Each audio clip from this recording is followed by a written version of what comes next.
नाजरीन आदाब, MCN Urdu news में आपका खैर मकदम है।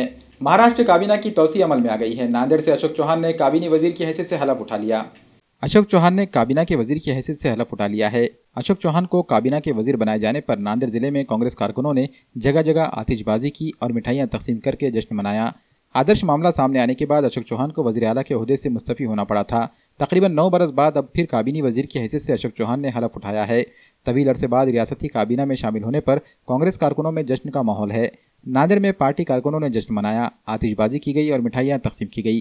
कांग्रेस के कारपोरेटर फारूक हुसैन बदवेल और उनके हामियों ने मनियार गली इलाके में वाक़ फारूक हुसैन बदवेल के राब्ता दफ्तर के रूबरू आतिशबाजी करते हुए जश्न मनाया और पार्टी कारकुनों ने एक दूसरे को मिठाइयां खिलाकर खुशी का इजहार किया। काबिल जिक्र बात यह है कि अशोक चौहान की हलफ बर्दारी तकरीब में शिरकत करने कांग्रेस के कारकुनान बड़ी तादाद में मुंबई गए हुए हैं। अशोक चौहान के काबीना के वजीर बनने के बाद नांदेड़ में फिर से तरक्की की तवक्को की जा रही है। इस मौके पर कारपोरेटर फारूक हुसैन बदवेल के अलावा सविता गायकवाड़, शाकिर अहमद सौदागर, इकबाल मेमन, वसीम बदवेल, फसीह बदवेल, कैसर अली, मोहम्मद अयूब, चांद खान, अब्दुल मुकीत, मोहम्मद कासिम, इब्राहिम पहलवान, राजू बागबान, अयूब कुरैशी और मोहम्मद अमजद समेत मुतादिद कांग्रेसी कारकुनान मौजूद थे। आज सबसे बड़ी बात तो हमारे लिए बहुत बड़ी खुशी की बात है, क्योंकि आज सत्ता तो बन के कम से कम महीना डेढ़ महीना हो गई। उसके बाद आज जो सो मंत्री पद के शपथ लिए हमारे अशोकराव चौहान साहब ने, तो नांदेड़ के एक जनक कहा जाता है उनको। और ऐसे खुशी के माहौल पे हम सब लोगों ने मिठाई तकसीम की है और बहुत बड़ी खुशी की बात है। इंशाल्लाह आने के बाद और बहुत बड़ा जुलूस रहेगा साहब के लिए। और इसी के साथ हम सब कार्यकर्ता जितने भी है, दोस्त हैं मेरे, सब खुशी का इजहार कर रहे हैं। आज महाराष्ट्र की सत्ता स्थापना के 1.5 महीना हो गया, मगर आज माजी मुख्यमंत्री अशोकराव जी साहब, उनका शपथ विधि आज पूरा होगा। कैबिनेट मंत्री उनको बनाया गया। उस खुशी में फारूक भाई के नेतृत्व के नीचे हमने आज मिठाई वाटप करके, फटाखों आतिशबाजी करके नांदेड़ को एक खुशहाली का संदेश दे दिया। इसमें हम सब जन खुश है। साहब कभी भी साहब का नेतृत्व बड़ा है। हमारे को नांदेड़ से कुछ ना कुछ उम्मीद थी, साहब से कुछ ना कुछ उम्मीद है। आज उम्मीद इंशाल्लाह पूरी हो गई। अशोकराव चौहान को काबीनी वजीर बनाए जाने पर नांदेड़ जिले में भी जश्न का माहौल नजर आया। नांदेड़ के देगलुनाका ईदगाह कमान के करीब वार्ड नंबर 12 के कारपोरेटर अब्दुल रशीद अब्दुल गनी की हिदायत पर अब्दुल रहमान ने अपने वार्ड के आवाम के साथ आतिशबाजी की और लोगों में मिठाइयां तकसीम करते हुए जश्न मनाया। इस मौके पर वार्ड नंबर 12 के मकामी बाशिंदों ने उम्मीद जाहिर की कि आने वाले डिप्टी मेयर के इंतखाब के लिए वार्ड नंबर 12 के कारपोरेटर अब्दुल रशीद अब्दुल गनी के नाम का इंतखाब किया जाएगा। इस मौके पर लोगों ने अशोकराव चौहान को काबीनी वजीर बनाए जाने पर एक दूसरे को मिठाइयां खिलाई और गले मिलकर मुबारकबाद पेश की।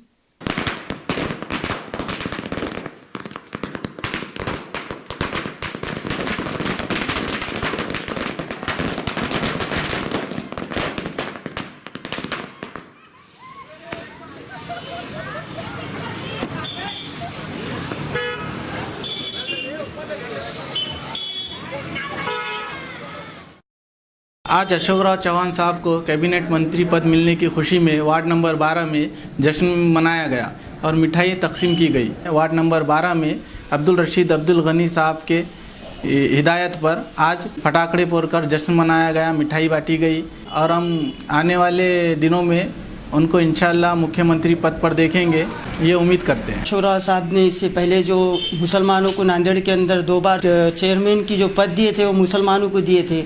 हमको बहुत खुशी हुई है और अभी हम भी उनके ऊपर और उम्मीद रखते हैं कि इस परंपरा को कायम रखते हुए उन्होंने आने वाले जो पद की अभी घोषणा होने वाली है, जो उप महापौर की है, जो हम चाहते हैं कि वो भी मुसलमानों को मिले जो काबिल हो।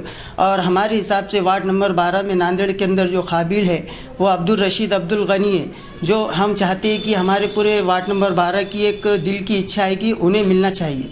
अशोक चौहान की काबीना में शमूलियत पर उनके असम्बली हल्के भोकर में जश्न मनाया गया।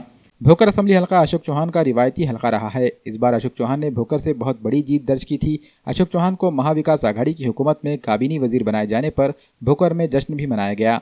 पार्टी कारकुनों ने आतिशबाजी की और मिठाइयां तकसीम की। इस मौके पर पार्टी के ताल्लुका जिम्मेदारान में अब्दुल हमीद भी मौजूद थे।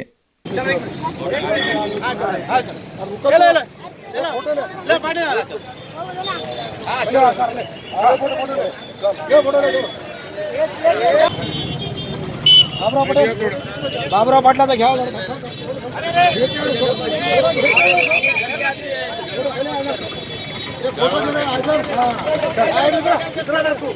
जात पात पर नाजेबा अल्फाज के इस्तेमाल के खिलाफ महकमे रेल की सफाई मुलाजिमाओं ने जिला कलेक्टर दफ्तर के रूबरू भूख हड़ताल शुरू की।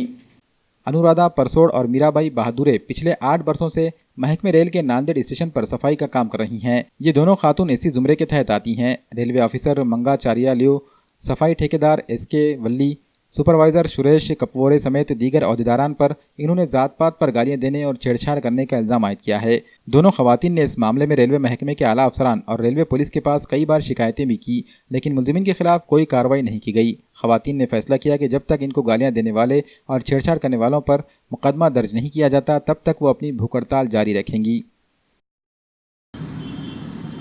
21 सितंबर 2019 को हमारे CITU के जो मेंबर हैं मीराबाई बहादुरे और अनुराधा ताई परसोड़े, इन्होंने कलेक्टर साहब से एक निवेदन किया था कि रेलवे स्टेशन में ENHM मंगाचार्यलू, ठेकेदार SK वली और सुपरवाइज़र जो सफाई कामगार में सुपरविज़न करते हैं, ये लोगों ने जातिवाचक इनको गाली दी थी, जात के ऊपर गाली दी थी और इनको अश्लील शब्द में बात कर इनका विनय भंग किया था। ऐसा इन्होंने नोटिस दिया था कलेक्टर साहब नांदेड़ से, लेकिन उनके नोटिस का कोई दखल नहीं लिया गया जिला प्रशासन की ओर से।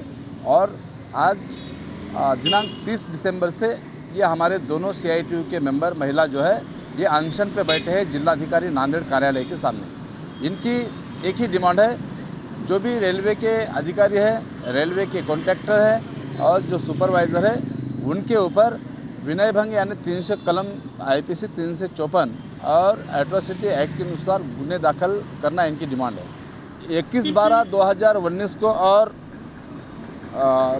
26/12/2019 को दूसरा निवेदन माननीय जिलाधिकारी नांदेड़ और माननीय पुलिस अधीक्षक नांदेड़ को इन्होंने पर्सनल एक निवेदन लिखा था और कलेक्टर और SP के साथ साथ माननीय मुख्यमंत्री उद्धव जी ठाकरे महाराष्ट्र, इनको भी इन्होंने निवेदन लिखा है। और सब आप बीती कहानी मुख्यमंत्री, कलेक्टर और SP को बताई गई है, लेकिन 26 तारीख से अभी तक ये डिपार्टमेंट ने कुछ कार्रवाई की ना, सरकार ने इनके तरफ ख्याल किया। इसलिए गुन्हे दाखिल करने की जो डिमांड है वो जब तक गुन्हे दाखिल नहीं होते तब तक ये CITU की तरफ से हमारा सपोर्ट है इनको, और ये आंदोलन कंटिन्यू जारी रहेगा और एट्रोसिटी और विनय भंग के गुन्हे दाखिल करना चाहिए, ऐसी उनकी डिमांड है और उसका हम समर्थन करते हैं। डिमांड उनकी एक्यूरेट है, राइट है और वो गुन्हे दाखिल होना चाहिए। नांदेड़ में नए साल की तकरीबात पर पुलिस ने कड़ी नजर रखी है ताकि किसी भी किस्म के हादसात को रोका जा सके। नए साल के मौके पर रास्तों पर शराब पीकर गड़बड़ करने और शराब पीकर गाड़ी चलाने वाले होशियार रहें। पुलिस की जानिब से 31 दिसंबर को शराबियों पर सख्त कार्रवाई करने के अहकाम जारी किए गए हैं। बहुत से लोग नए साल का इस्तकबाल करने के लिए पार्टियों का एहतमाम करते हैं। इसी दौरान लोग शराब पीकर सड़कों पर हंगामा भी करते हैं। महकमे पुलिस की जानिब से ऐसे शराबियों से निपटने के लिए शहर के अलग अलग इलाकों में 20 फिक्स पॉइंट्स लगाए गए हैं और सैकड़ों पुलिस एहलकार भी तैनात किए गए हैं। साइंसी आलात के जरिए गाड़ी मालक की जांच की जाएगी और जांच के दौरान शराब पीकर गाड़ी चलाने वालों पर सख्त कानूनी कार्रवाई करने का इंतबाह एडिशनल SP दत्ताराम राठौड़ ने दिया है। साथ ही इन्होंने अपील की कि नए साल का खैर मकदम खुशी और अमन से करें। 2020 हे नवीन वर्ष सर्वांना सुख समृद्धीचं जावं ही सर्वप्रथम आपल्याला शुभेच्छा देऊन 31 डिसेंबर जे लोक साजरा करतात रात्री उशिरापर्यंत जागून, त्यांना पोलिसांचं आव्हान आहे की रस्त्याने कोणी दारू पिऊन गाड्या चालवू नयेत आणि कोणी रॅश ड्रायव्हिंग जर केली, निष्काळजीपणा बेदरकारपणे जर वाहनं चालवली त्यांच्यावर कठोर कारवाई करण्यात येईल। जो फाईन नवीन शासनाने प्रस्तावित केलेला आहे त्याप्रमाणे फाईन केला जाईल। त्याचप्रमाणे ब्रीथ ॲनालिसिसचा वापर करून त्यांच्यावर केसेस केल्या जातील। जास्त पॉईंट आम्ही लावणार आहोत, जवळपास 20 पॉईंट शहरामध्ये आम्ही लावणार आहोत फिक्स पॉईंट आणि त्या आधारे आम्ही कारवाई करणार आहोत। त्याप्रमाणे नाकाबंदी पण लावणार आहोत आणि जे मोठ्या आवाजाने कर्कश आवाजाने जे वाहनं चालवतात त्यांच्यावर तशी कारवाई केली जाईल। त्यांना त्यासाठी अडवलं जाईल आणि त्यांच्यावर स्पीड गनच्या सुद्धा काही केसेस केल्या जातील। अशा प्रकारे आम्ही चांगल्या प्रकारे कारवाई करणार आहोत. पहाटे 5 ते 6 वाजेपर्यंत आमचे पोलीस हे रस्त्यावरच असतील त्या दिवशी, सर्व अधिकारी कर्मचारी. तरी आमच्या पोलीस स्टेशनमध्ये जेवढे आहे त्यातले निम्म्यापेक्षा जास्त, अजून फायनल आकडा झाले नाही, तर निम्म्यापेक्षा जास्त कर्मचारी अधिकारी हजर राहतील. बार आणि धाबे बी खूप धिंगाणा करतात, चालू राहतात. नाही, धिंगा नाही, ते चालू शासनाची जी परवानगी आहे त्याप्रमाणे त्या वेळेप्रमाणे ते चालू राहतील. परंतु बाहेर धिंगाणा करणाऱ्या किंवा असभ्य वर्तन करणाऱ्या लोकांना किंवा बेशिस्त वर्तन करणाऱ्या लोकांना खपून घेतलं जाणार नाही, त्यांच्यावर कडक अशी कारवाई करण्यात येणार आहे. आव्हान आम्ही असंच करतो की तुमचा प्राण तुमच्या हाती आहे, आपलं जगणं आपल्या हाती आहे. आपण 9 वर्षाचं स्वागत करताना अतिशय जपून करावं आणि आपल्या जीवावर काही बेतणार नाही. नवीन वर्षाला चांगल्या प्रकारे साथ घालण्यासाठी अतिशय चांगल्या प्रकारे आपण 31 डिसेंबर साजरा करावा. त्याप्रमाणे कोणत्याही प्रकारे आपल्या आरोग्याला हानी होणार नाही आणि आपल्या जीवाला हानी होणार नाही अशा पद्धतीने आपण ते साजरा करावं असं आम्ही आवाहन करतोय. हो, पोलिसांना सहकार्य करावं, अन्यथा कडक कारवाई करण्यात येईल असा आम्ही इशारा याद्वारे देत आहोत. नांदेड़ के प्रतिभा निकेतन ऑडिटोरियम हॉल में कंप्यूटर से मुतालिक शऊर बेदारी के लिए एक नुमाइश का एहतमाम किया गया.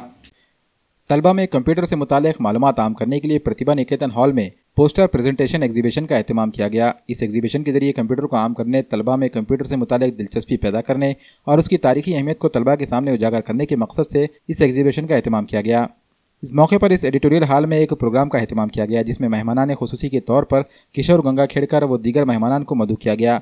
इनके ही हाथों रिबन काट कर इस एग्जीबिशन का इफ्तिताह भी अमल में आया. वाज़ेह है कि इस एग्जीबिशन की तमाम तर तैयारियां प्रतिभा निकेतन कॉलेज की खातून लेक्चरर श्रद्धा चंद्रकांत देशमुख और उनकी साथी अश्विनी देशमुख ने तलबा के साथ बड़ी मेहनत के साथ की है. एग्जीबिशन का मुशाहदा करने के लिए कई स्कूल्स और कॉलेजेस के तलबा ने इस ऑडिटोरियल हॉल का रुख किया. इस एग्जीबिशन में मेहमान खुसूसी में Kishor Ganga Khedkar, RK Pathak, Lonikar, BB Kulkarni, Sharma madam, Apurva madam, Roma madam और श्री धुवाड़े के अलावा इस एग्जीबिशन के ऑर्गेनाइजर श्रद्धा चंद्रकांत देशमुख, अश्विनी देशमुख के अलावा कसीर तादाद में स्कूल और कॉलेजेस के तलबा मौजूद थे.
मेरा नाम वजाहत ख़ान है.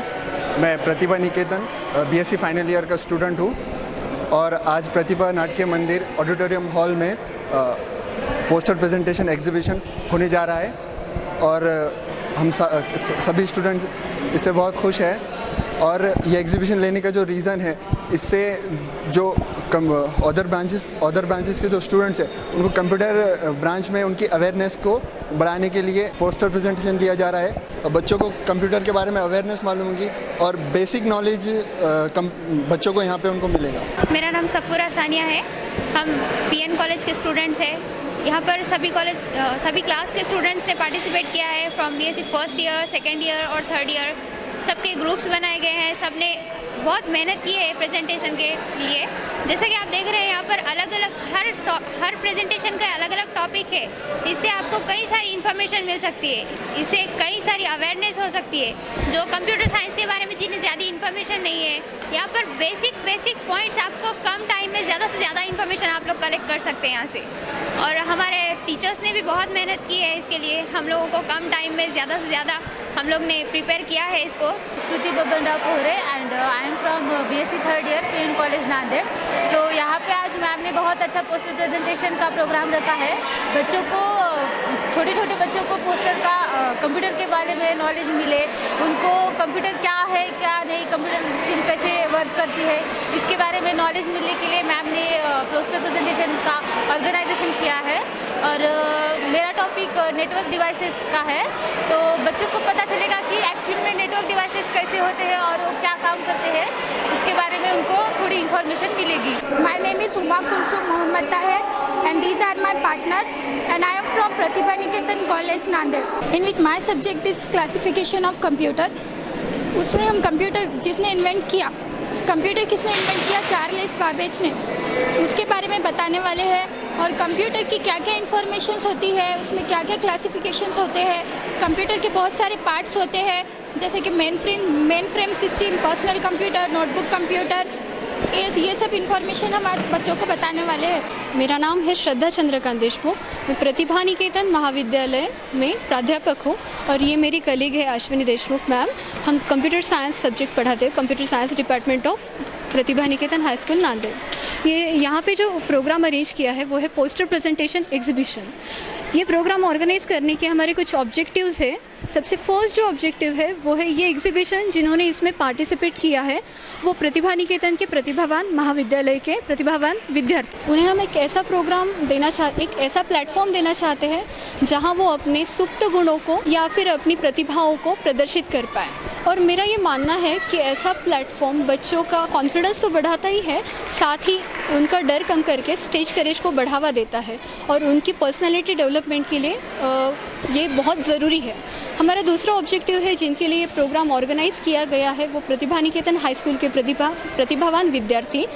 कंप्यूटर का नॉलेज हमें उन तक पहुंचाना था। एक्चुअली ये प्रोग्राम हम स्कूल में क्यों रखा, ये क्वेश्चन आपके माइंड में आया होगा। ये कॉलेज में क्यों नहीं रखा गया, क्योंकि कॉलेज के स्टूडेंट्स ने ऑर्गेनाइज़ किया है, तो ये कॉलेज में भी बहुत जल्द होने वाला है। बट स्कूल में रखने का जो ऑब्जेक्टिव है, जैसे घर की नींव अगर मजबूत होगी तो घर बहुत मजबूत बनता है। और आपकी मेरी यहाँ पे बैठे सब हर एक की जो एजुकेशन लाइफ की जर्नी की शुरुआत है वो स्कूल से हो चुकी है। तो इसलिए स्कूल हम जर्नी का स्टार्ट पॉइंट बोल सकते हैं। तो ये जर्नी की जो स्टार्टिंग है ये स्कूल से होती है। तो अगर जैसे कि भारत नाम के घर को मजबूत बनाना है तो ये जो स्कूल के बच्चे हैं, जो हमारे स्कूल के स्टूडेंट हैं, ये बेसमेंट की तरह ही है। अगर बेसमेंट मजबूत होगी तो भारत नाम का राष्ट्र भी बहुत मजबूत होगा। और हमारा थर्ड ऑब्जेक्टिव है, जैसे कि साक्षर बनाने के लिए साक्षरता अभियान का आयोजन किया जाता है, वैसे ही इसी प्रोग्राम के माध्यम से कंप्यूटर लिटरेसी को बढ़ावा हम देना चाहते हैं। क्योंकि हर घर का एक विद्यार्थी साक्षर होगा तो एक घर साक्षर होगा, एक घर साक्षर होगा तो एक गांव साक्षर होगा, एक गांव साक्षर होगा तो एक शहर साक्षर होगा, और एक शहर साक्षर होगा तो एक राज्य साक्षर होगा, और एक राज्य साक्षर होगा तो हमारा एक पूरा देश साक्षर हो सकता है। तो इसीलिए मैं और मेरे कलीग अश्विनी देशमुख मैम ने ये मानते हैं कि क्यों ना अपने घर से ही शुरुआत करें, धीरे धीरे देश तक तो अपने आप पहुंच जाएंगे। MCN उर्दू न्यूज़ में आज बस इतना ही। कल फिर मुलाकात होगी। आदाब।